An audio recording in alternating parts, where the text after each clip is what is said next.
Mi nombre es José Díaz Martínez. Me gusta que me digan Josefo. Nací en el Distrito Federal, 53 años. Me considero ingeniero social, pero soy sociólogo. La palabra comunidad tiene que ver con munum, un latinajo, y que quiere decir dar o deber. Entonces, pudiera yo interpretar, ¿no?, que comunidad es aquel espacio donde nos debemos unos a otros. Así es. Bueno, la búsqueda comunitaria ha sido importante, pues, en mi vida. Quizá como un resultado de una familia, si tú quieres, disfuncional, ¿no? Entonces, he buscado comunidades en varios espacios. Para empezar, en un momento de mi vida, digamos que mi segunda juventud, por decir así, la universidad y esos tiempos, surgió una teología latinoamericana, que era pensar a Dios, al Dios cristiano, desde la realidad de Latinoamérica. Se le llamaba la teología de la liberación. Y esa teología, yo era súper ateo en aquel entonces, pero me subyugaba, se me hacía seductora, porque buscaba la expresión del Dios de la fe en la vida comunitaria, a ejemplo de las comunidades primitivas, de las catacumbas, pues. Y encontré que ese era un espíritu que a mí me gustaba. Entonces comencé a pertenecer, a organizar, a participar en comunidades eclesiales de base, así se le llamaban. Todavía existen como tal. Como un fenómeno pastoral en la Iglesia Católica Latinoamericana y en México. Digamos que fue mi primer encuentro con la vida comunitaria como tal. Comunidades de amigos y grupos, bueno, ha habido siempre, pero ahí fue ya la búsqueda de la construcción de una comunidad, que es un poco distinto a solamente estar en un club o tener una vida colectiva, dado que estás como construyendo algo que no existe previamente. Sobre todo en las ciudades, pues, donde la vida es tan solitaria o tan fragmentada. Los espacios comunitarios son lugares de curación de la ruptura del tejido social. Entonces, en estos espacios, en ese entonces, pues desde que encuentras a la novia hasta que comulgas el pan, ¿no? O sea, compartes pan, bienes, y especialmente una misión, que es, en aquel entonces le decíamos, aunque suene un poco fanático, no tiene nada que ver, vivir el reino de Dios en la tierra y no en el cielo. Y eso implicaba vivir algunos valores, y los valores de la construcción de la vida comunitaria, que era especialmente la igualdad, la justicia, la fraternidad y la libertad.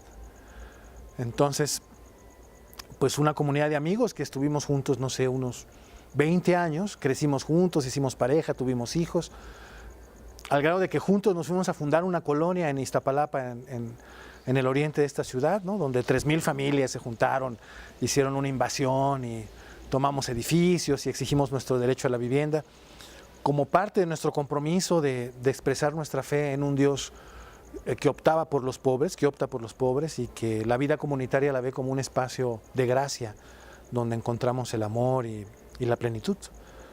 Entonces se comenzó a juntar también la búsqueda religiosa, la búsqueda poética y la búsqueda política, pues. Por ahí ha sido, digamos, una buena parte de mi vida. En principio, la pareja que yo tenía entonces, nos casamos. Tuvimos 16 ahijados, lo cual para mí ya implica como un indicador de lo que es la vida comunitaria, ¿no? Es decir, es como la ampliación de la vida familiar, ¿no? Los compadres y los ahijados pues somos como lazos, dentritas de lo que es una familia. Entonces, en aquel entonces mi pareja y un servidor pues éramos parte de los líderes de esa comunidad que se fue a vivir a Iztapalapa y a fundar una nueva comunidad y cosas de este tipo. Entonces, el hecho de tener 16 ahijados, yo incluso me la pasaba yo en fiestas cada sábado y era bolo padrino y mole. La convivencia es importante en la comunidad, especialmente compartir los alimentos, ¿no? Es parte como del rito de la construcción de la comunidad. No en todas las culturas, pues esto es así. Y eso es muy padre. Sin embargo, es muy padre porque finalmente socializas y desarrollas habilidades de cariño, de amor, de solidaridad, de fraternidad, eso es padre. Pero también tiene sus aristas, pues. Las aristas tienen que ver, por ejemplo, me separé de esa pareja, ¿ok? Después de 6 años. Y la presión social de la comunidad fue altísima. Digamos, de estos 16 ahijados eran, por lo tanto, 16 por 2, hagan sus cuentas. Eran los compadres tocando la puerta, mucho más tristes que yo y que mi expareja, de que nos hubiéramos separado. La presión fue brutal. No se separen, no nos hagan esto. Es decir, las comunidades también a veces construyen significados que pueden atrapar a las personas. Y nosotros éramos la pareja ideal, ¿no? No hubo gritos, no hubo platos rotos, no hubo golpes. La comunidad decía, yo quiero a esos como padrinos, como segundos padres de mis hijos, pero tampoco había pasión. ¿Por qué hubo 6 años de duración en esa relación? Padrísima, éramos como 2 hermanos. La presión comunitaria generó eso. La presión de que siguiéramos juntos porque significábamos algo para la comunidad. Cuando es posible que nosotros como pareja ya no nos quisiéramos como antes. No sé si soy claro. Tiene sus aristas, pues. Claro, uno se siente cobijado, lleno de cariño y de reconocimiento. Quedas muy bien con todos, te apapachan. Pero hay veces que algo se pierde.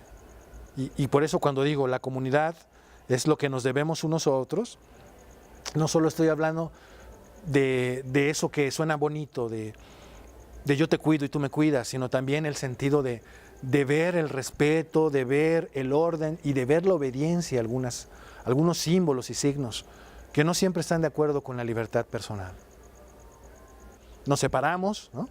Después de muchos dramas al respecto. Conocí a una mujer de la cual libremente me enamoré y me separé de esta comunidad. Luego volví a verlos a todos ya grandes, con sus hijos grandes, todos con nuestros hijos grandes. Y volvimos a armar la comunidad porque las comunidades dejan cicatrices amorosas o huellas que no se olvidan, pues. Pero ya con otros fines, todos haciendo política, todos buscando la sobrevivencia económica. Sin embargo, encontramos que algunos de los nuestros habían muerto, ¿no? De mi generación. Y eso nos juntó después de 20 años en un sepelio, a todos esos que éramos comunidad. Y en ese sepelio una de nosotros llegó en silla de ruedas. Y por un momento dijimos que teníamos que volver a ser comunidad para ella. Y nos juntamos 2 años, los últimos 2 años, pues. Hicimos fiestas, pachangas, comidas, kermeses. Nos movimos otra vez como un solo grupo, ya grandes, pero teniendo como una regresión en nuestros cuerpos y en nuestras mentes a aquellos tiempos de la primera juventud. Ayudarle a Lupita, que es nuestra amiga, pues, económicamente, moralmente, en cuestiones de salud. Y eso volvió a organizar la comunidad. Eso habla de que las comunidades tienen un gran poder en términos de cuidar a su gente. Y que una vez que se tienen, uno las busca constantemente. Podría hablar de comunidades más abstractas, pero estas son las concretas, pues, con las que he vivido. Bueno, he formado parte de círculos de poetas, grupos políticos, células subversivas, lo que queramos decir, pues, y que de repente tienen su dimensión comunitaria. Sin embargo, por ejemplo, actualmente pertenezco a un grupo, ¿no? Y los grupos, por ejemplo, ahí va un grupo, ¿no? Un grupo, por ejemplo, es un grupo de vivienda, ¿no? Todos participamos y juntos luchamos porque cada quien tenga su vivienda. Entonces, lo colectivo abona al fin personal. A eso yo no le llamo yo una comunidad. Comunidad fue cuando comenzamos a construir el barrio, a poner la primera capilla, ¿no? A bautizar a nuestros hijos. Pero la lucha por la vivienda es un grupo. Entonces, hay veces que nos juntamos buscando beneficios personales. No está mal. E incluso requerimos de la organización. Ese es un grupo. Una comunidad es algo mucho más identitario, ¿no? Tiene que ver, por ejemplo, con la construcción de un país, de una fe, de una vocación, de una misión. Y un grupo es un poco más, a ver que yo participo para sacar mi fin personal. Trajes a la medida. No está mal, pero son distintos. Yo, bueno, actualmente participo en uno que tiene que ver con...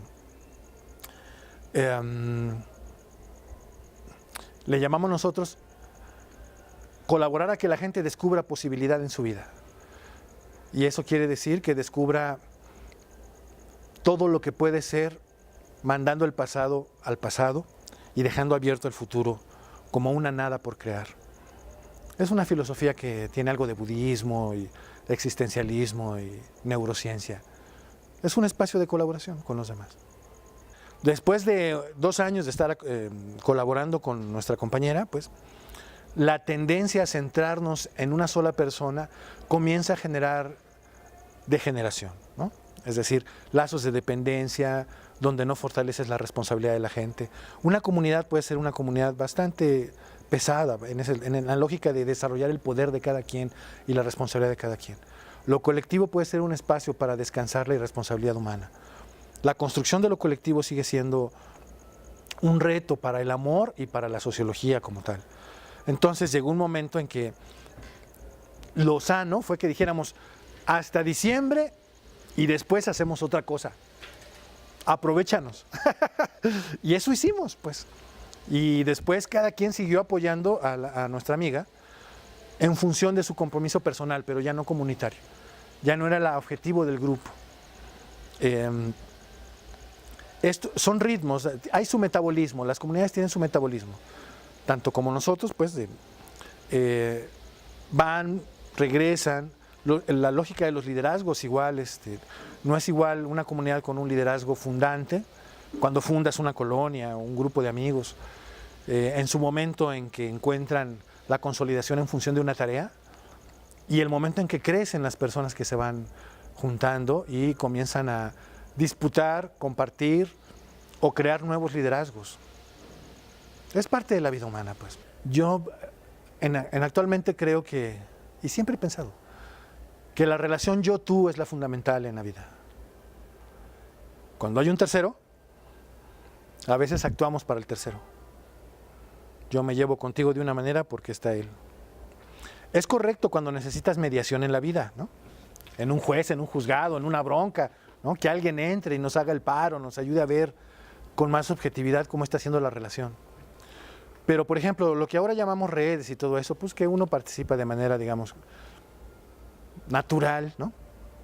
En parte obligada, etcétera. Mucho es efecto de terceros, el Face, los grupos de WhatsApp. Te digo a ti para que escuches tú. Y cuando esto sucede, se genera una inautenticidad. Ya no es mi vínculo contigo el que me acerca, el que construye una comunidad, sino es el efecto que estoy logrando con otro. Entonces, actúo, poso, me imposto.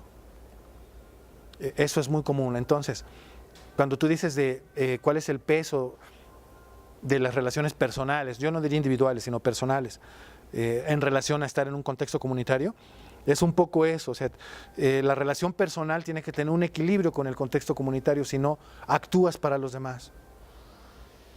Y entonces la relación personal, sea de amor, de amistad, comienza a deformarse. Tienes que tener muy claro que hay un espacio del yo-tú que es sagrado, ¿no? Y que donde los terceros son invitados, pero el yo-tú es donde realmente el amor se da, y el compromiso y el beso. Entonces, es muy curioso, el asunto de la comunidad tiene que ver con cómo construyes la otredad, la alteridad, o sea, quién es el otro, ¿ok? Entonces, hay comunidades que tienen vocación por crecer, ¿no? Que son fraternas y universales de naturaleza. Yo creo que esa es la ética, por ejemplo, de Jesús el carpintero, ¿no? Es una comunidad abocada a ser universal, es decir, a no excluir a nadie, ¿no? Hay otras comunidades que no, que las sectas, pues, o sea, la lógica de las sectas que son cerradas. Quien entra ya no puede salir y entonces los otros viven en el pecado, los otros son los incorrectos y nosotros somos los puros, ¿no? Crecemos en función de que se subordinen totalmente a la pureza. Y hay otras que somos incluyentes, pues, y por lo tanto nos hacemos más ricas, más grandes y más auténticas en función de que lo diverso, el otro, entre. Ok, entonces, pues teníamos gente de, casi todos jóvenes en principio, porque pues ese era el espíritu en inicio, pero de diversas culturas. Sin embargo, el barrio pues era un barrio urbano, pobre, ¿no? de reciente invasión en el sur de la Ciudad de México, en los Pedregales. Ok, entonces, en aquel entonces, había ciertas características culturales interesantes. Por ejemplo, la música del Tri, ¿no? El rollo de las bandas, ¿no? La primera ola de chavos banda de la Ciudad de México de los 80s, digamos, metidas en la adicción, ¿no? Todavía no delincuenciales, pero siempre bordando el asunto y generando un movimiento de alguna manera contestatario, pues no solamente en la lógica generacional, sino en relación a las políticas del gobierno de la Ciudad de México en aquel entonces, pues. Entonces, también era el fomento de una forma de sentirse joven. Las comunidades también tienen identidades etarias, pues. Ya luego nos hicimos grandes y seguimos siendo comunidades con hijos y ya luego ya abuelos y todavía con nuestros rompimientos de repente, pues. Entonces, lo primero pues es la hormona, ¿no? La hormona construye comunidad, tenemos que aceptarlo. O sea, en principio sí, yo tenía mis ideas teológicas, o sea, mi búsqueda profunda del Dios verdadero, sin fanatismos, pero sí buscando que hay un más allá, ¿no? Y por lo tanto, en relación a lo que acabamos de escuchar antes, no solo somos lo que vemos, hay cosas que no he visto y que creo en ellas, ¿ok? O más bien tenemos ojos más profundos que los que usamos ópticamente, pues. En fin, más allá de eso, paréntesis. Esta búsqueda del otro significaba que no podíamos excluir a nadie. Entonces teníamos nerds, ¿no? Por decirlo de alguna manera, chavos banda, adictos, amigos que eran de testigos de Jehová, ¿no? O sea, de los movimientos religiosos que comúnmente llamamos sectas en los barrios, ateos, ¿no? Marxistas, pues había una gran pluralidad, pues, pero todos teníamos como común, ahora sí, la hormona, ¿no?